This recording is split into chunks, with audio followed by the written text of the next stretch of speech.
عليكم. لا تنسوا الإعجاب بالفيديو والاشتراك في القناة تشجيعا لنا لنستمر بنشر المزيد إن شاء الله.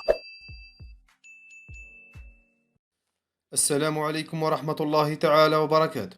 مرحبا بكم في قناتكم أخبار المحترفين الجزائريين، ولا تنسوا الاشتراك في القناة ليصلكم كل جديد أخبار محترفين في جميع الدوريات العربية والأوروبية.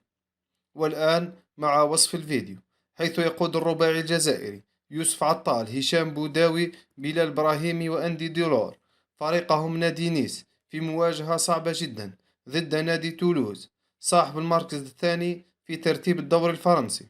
ومن المرتقب مشاهدة الثلاثي أساسيا حسب الندوة الصحفية التي نشطها مدربهم، كما أبعد ديلور بسبب الإصابة.